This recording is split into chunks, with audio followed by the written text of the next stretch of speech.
So, getting into this episode, I enjoyed the scene between Ava, Laura, Felicia. I thoroughly enjoyed that scene. I think it was well done. I love seeing all three of these powerhouses sitting around one table conspiring. Basically, they were all conspiring about how to lure Ryan out. Because they know Ryan ain't dead. They know Ryan is not dead. They know he's still alive somewhere. So they're trying to figure out, okay, how do we get him back to Port Charles? Because we know he's coming back to Port Charles. Laura, I totally understand why she wanted to leave the table. Because as the mayor, she already know. Whatever Felicia and Ava were planning on doing was not going to be totally legal. And she wanted no parts of that situation, which I totally understand as mayor. You know what I mean? You don't want to be a party to anything illegal that they're about to talk about. You know what I'm saying? Complete deniability. I don't blame them. I don't blame Laura. I really don't. And, you know, you don't want to jeopardize your job that you worked hard to get. But I definitely don't blame Felicia and Ava because it's not just about revenge for them. Well, not totally. See, for Ava, it's about revenge. For Felicia, after all these years, it's not really about revenge. It's more so about finally ending this. Finally putting a nail in the Ryan Chamberlain coffin for good this time. That's what it's about for both of them. It's revenge and it's for closure. You know, partly closure for Ava as well, but more so revenge for Ava. But for Felicia, like I said, this is all about closure. And she just wants to know that he's finally dead and for good this time. You know what I mean? Like, that way she ain't got to worry about him popping up again. And, you know what I'm saying? Like, I don't blame her. That's like the Scream movies, you know, Sidney Prescott.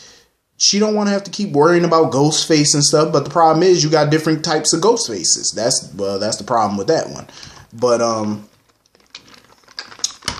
I don't blame them. So basically, they want to lure Ryan out by having Ava go out on a date, you know what I mean? And kind of publicize it and stuff, make it seem like she moved on, she's dating somebody new. Because obviously Ryan is obsessed with Ava now, in the manner that he was obsessed with Felicia all those years ago.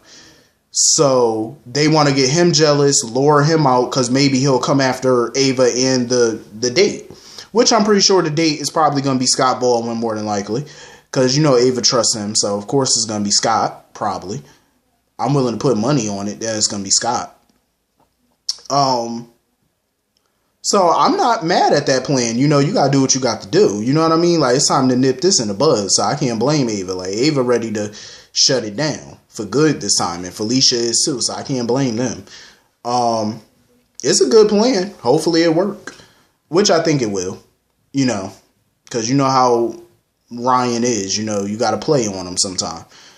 Speaking of Ryan, Jordan sitting around here collapsing and stuff like that. See, this is why Jordan needs to have a leave of absence, because you're dealing with a health problem right now. Clearly, you are not fit to do your job right about now. So somebody else should be brought in as acting commissioner or lieutenant, something to run the PCPD while you're dealing with your health issues. I'm just saying that's typically how it works, because clearly you are not in 100% condition to fulfill your duties as commissioner, clearly. So basically she wants Curtis to continue to investigate the Ryan situation, seeing as how he's a PI and the police, basically their hands are tied because the DA wants to close the case. I still don't understand how that's 100% Margot Dawson's call. I still don't understand that, because in my opinion, that should be the mayor's call, whether they shut down an investigation, not the DA. You know what I mean? Like, it should be the mayor's decision. I'm just saying.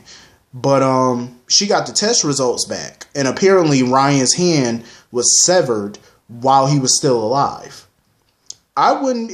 It wouldn't shock me if Ryan cut his own hand off just to throw them off track. That wouldn't shock me either. Ryan is crazy like that. It wouldn't shock me because Ryan is smart. You know, he's all about self-preservation. He's not no dummy. And he's definitely coming back. Like, you can't tell me that man ain't coming back. Like, he's definitely coming back to Port Charles. And a lot of people know it. So anyway, moving on to the majority of this episode, which was primarily based around DOD. Because like I said yesterday, everybody basically is talking about DOD at this point. So Willow was giving Michael some more insight into the initiation process. Because basically that's what they're doing with Christina. They're initiating her as a trusted member of DOD. So she was letting Michael know what that entails. So basically you have to commit yourself to the DOD mind, body, soul, everything. Everything you have to commit to the DOD. So basically after the ceremony, Shiloh basically sleeps with the women who are initiated in the group. So that's basically what he's going to do with Christina tonight. He's going to sleep with her. First of all, to me, it just feels like rape. Because Harmony's sitting there talking about, oh, she going to get Christina a drink to calm her down and stuff like that. We all know it's probably a Mickey or something up in that drink. It's probably a roofie. You know, they're probably going to drug her or something like that. Because I doubt these women are sleeping with Shiloh willingly. Well, some of them. And why do you need to give her a drink to calm her down? What's in the drink? And Christina is just gleeful and happy to be a part of this. And Shiloh had a document written, a transcript of her confession or whatever, that he wanted to put in writing and he wanted her to sign just in case the recording got destroyed or something happened to it. See, Shiloh ain't no dummy. Like, Shiloh's a pretty crafty, smart person. Very highly intelligent, clearly. A little smug, but intelligent nonetheless. I heard that the secret that she told had something to do with Alexis hitting Kiefer with the car. My whole thing was, because I vaguely remember how they did that storyline. Like, I'm trying to remember every detail of that storyline, because it was like, 9 years ago? So I'm trying to remember it. I could have sworn Alexis took responsibility for that. Maybe I'm wrong. Maybe I am. Who cares? But maybe they did cover it up in some way. Maybe Alexis did cover up the fact that she did hit Kiefer. I'm trying to remember that storyline. I might have to go on YouTube and watch it or something later. Cause I'm trying to remember. Was it a cover up or did she take responsibility? That's what I'm trying to remember. It's a little hazy right now because back in 2010, I wasn't really paying too much attention to that storyline. It was like 2009, 2010. So I wasn't really paying too much attention to that storyline at the time. But yeah, it's pretty messed up. Even if it's not about Alexis, but it's still messed up that Christina would throw her own family under the bus. You know what I mean? Like, this is a legal matter. Like, something that can get your family in trouble legally. You know what I'm saying? A family member in trouble. Why would you do such a thing? Like, that's just dead wrong on so many levels. I'm like, you have no loyalty whatsoever. So, basically, Sonny's trying to do whatever he got to do to get her up out of here, even enlisting the help of Neil. Because Neil has experience with cults. Because he has dealt with that before. Like bringing somebody out of the brainwash and stuff like that. Trying to deprogram them. So he is used to things like that. But he basically told Sonny he couldn't help him because his last situation, his last session with someone who was a part of the cult ended badly. So he kind of didn't want to help. But then he ultimately agreed to help, you know, because Sonny didn't want to go to anybody else. So basically, I liked the scene with Willow and Chase where they was roller ice skating, whatever they was doing. I liked that scene. I thought it was nice. So anyway, Sam was updating Jason and Michael about the whole, like, what she found in the room. Basically, she took pictures of some of the stuff she found in the room.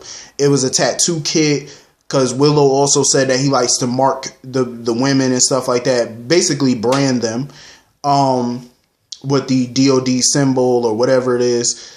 And so basically their plan is to kidnap Christina, basically. That's their only option at this point. So Jason wants Michael and Sam to get alibis.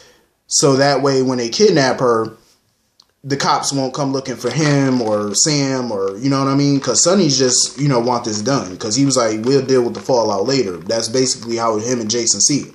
Like, oh, we'll deal with the, with the fallout. I mean, you got to do whatever it takes.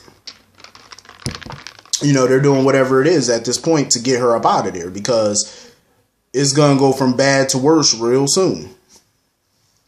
So they ain't got no choice but to kidnap her and hope that Neil can get her out of this whole trance, brainwash, whatever she's in. Like, they're just hoping that, he can basically fix her and, get her to see reason and see that she's in a cult.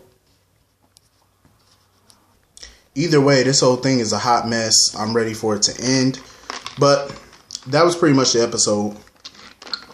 Hit the comment section. Let me know what y'all thought about it. See y'all later. Peace.